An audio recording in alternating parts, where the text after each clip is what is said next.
What's up, everybody? Brass Knuckle Society here, working on the 2025 Lowrider ST. I've done the 1,000-mile service, changed all 3 holes, but for some reason on my trans plug, this is the second O-ring that I've used and they keep shredding out.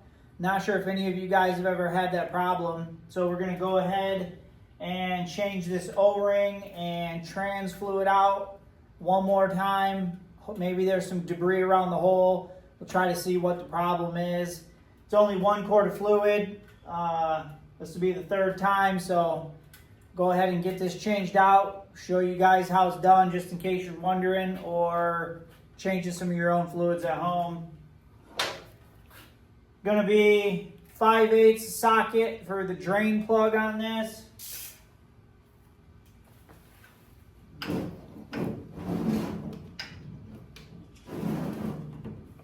This drain pan out of the way here.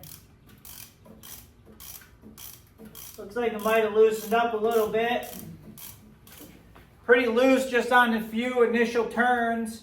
I have a digital torque wrench that I torque this down. Torque specs say 14 to 21 pounds. So this time when I do it, I'll probably go a little bit more, do 20, 21 pounds instead of the 15 or 16 I did it at last time. Maybe that's part of the issue.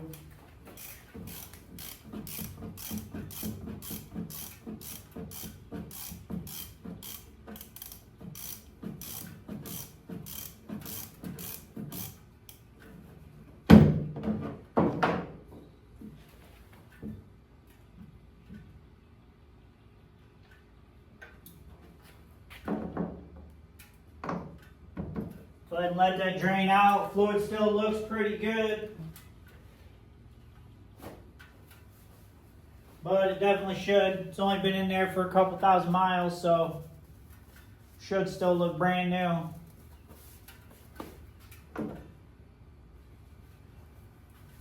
Go ahead and clean this off here and see what's going on. It's like sitting in the groove correctly, but it's just the outside edge of this rubber ring is getting shredded for some reason. So we'll make sure that this recess and the seating position inside the pan is actually clean and free of debris. Maybe something in there is causing it. Okay, we got this all cleaned up. We got a brand new O-ring installed. We'll let this finish dripping here. Make sure everything is nice and clean and debris free there. I don't see or feel anything in here that would be causing this O-ring to get damaged. It's clean, free of debris, there's no burrs. So we'll see. Put this new one in, hopefully it solves all of our problems. I got a cool little trick coming up here. If you guys stay tuned for a little bit on how to get the plug out of the transmission fill. Transmission dipstick and plug on these is a little bit tricky to get to, but I figured out a pretty cool way to get it without any specialty tools.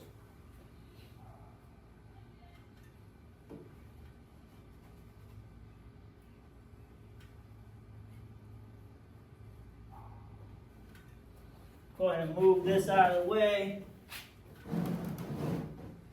Might get a couple of drips on our table here, but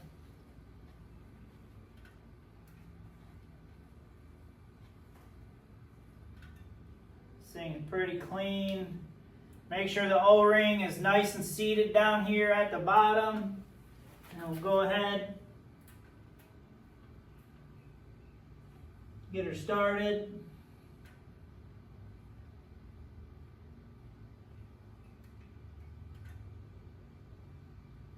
Run it up in there, make sure everything seats nice. Let me grab the torque wrench.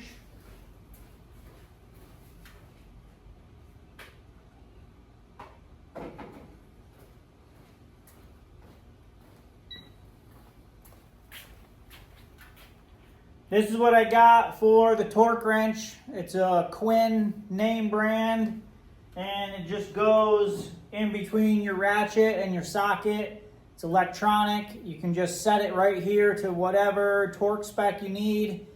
This is between 14 and 21. We'll probably go closer to 20 pounds just to make sure, because when I took this off in the beginning, it was a little bit loose. That means it loosened up from when I originally torqued it down. 18 foot-pounds will torque this too.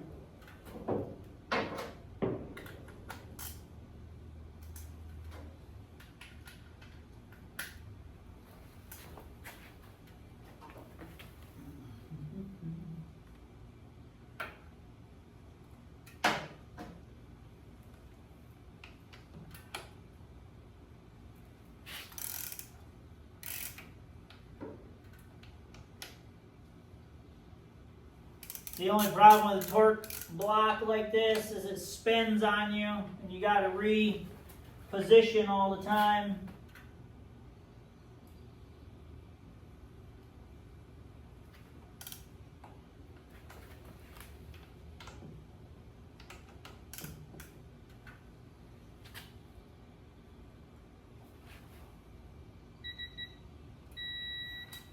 Okay, went to about 19 pounds. When we tighten that up, take a light, check this, make sure everything looks good. Looks pretty good in there now. Looks like it's seated pretty nice. I don't see any reason why we should have to do this again. Go ahead and turn this off.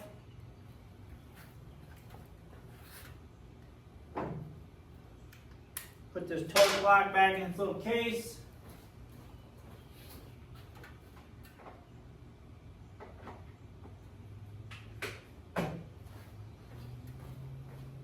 Pretty handy little tool. Saves you from having to have a whole entire separate torque wrench. You can just kind of install that on there and get everything torqued down that you need. Just go ahead and make sure this is all nice and clean and free of any oil. I like to keep my bikes pretty clean and polished up for the most part.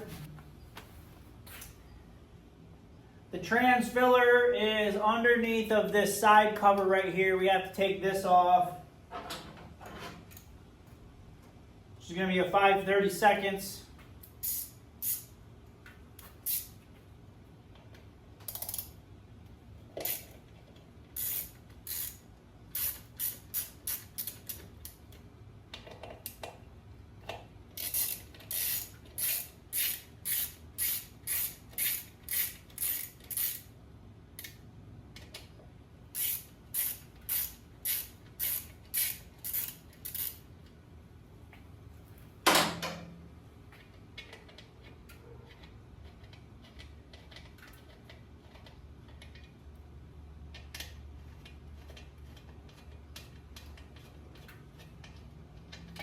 You don't have to hold on to that or worry about it falling off. It's held on by a little post and a rubber grommet up here on the front side.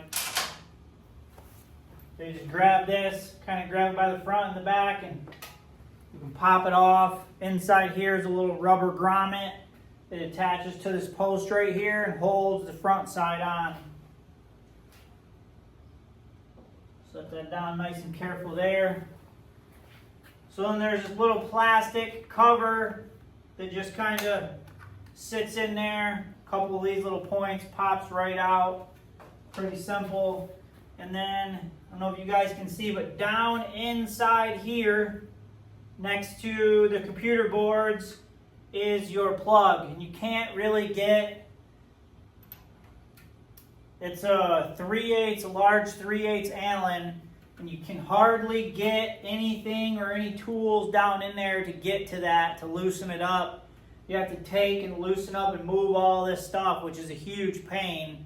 So what I do is I just get this down in there, get this to set inside. Right there, it'll just barely fit. You get it to set down inside right there. And then what I do is I take a 3/8 wrench, and you're able to get it on the Allen and loosen it up just a little bit. And then you can take that plug out by hand, which is really convenient because otherwise you got to take a whole bunch of stuff apart. And it just takes a little bit, not really in there that tight, just loosen it up about a turn or a half a turn, and you can take this socket out. You can take your Allen socket back out, and then it's pretty easy to just turn with your fingers. Once it's loosened up, you can just stick your finger in there and turn it. Comes out really easy. And for me, that saved a ton of time because you don't have to undo and move all of this computer stuff, which otherwise you would if you wanted to get a ratchet and a regular socket in there. So I just kind of spin this out, and then you can lift up this plug just like this. You can lift your plug up and bring it out through here, and this is what you'll have back there. You'll have your trans dipstick plug, your fluid level and stuff here you can check. So for me, that's just like a really cool hack and a trick to save yourself a lot of time and headache on moving all that stuff when you can just use the wrench and pull it right out. So it calls for exactly 1 quart of fluid for your trans, and I just used the Harley-Davidson heavy gear oil.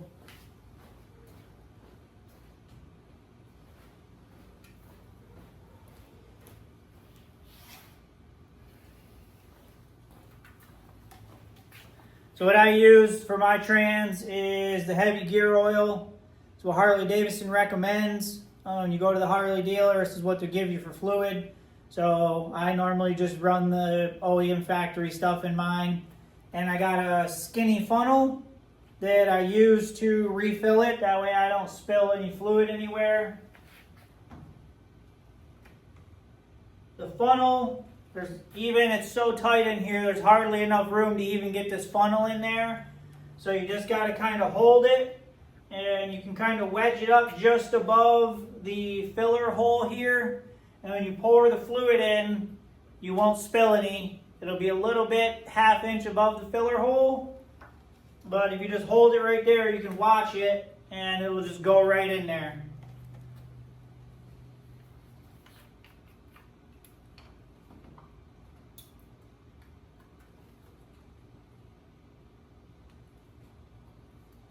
Go ahead and pop 2 small holes in the top so you don't get a bunch of flow. And then we'll go ahead and start with our fluid.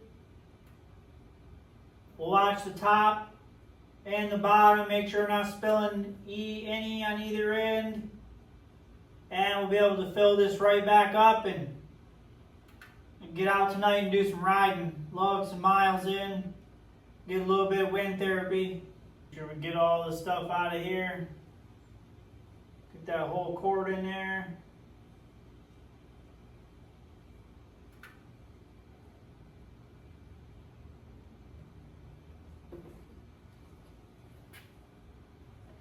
I always like to immediately put the cap back on because every time I don't, I end up knocking it over and spilling some. If you guys are the same way.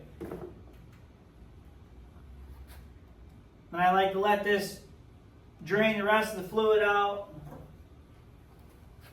That way I don't spill any. Get these drips on the bike. There we go. So that's how I do it. The little hacks I use with the skinny tip funnel, just holding it above the hole. And then the 3/8 Allen socket with the 3/8 wrench. Next time you guys change yours, give it a try. Let me know what you think, and let me know if these little tips and tricks are helpful. Make sure you guys like, subscribe, please leave a comment, and let me know if this was helpful. Thanks for watching.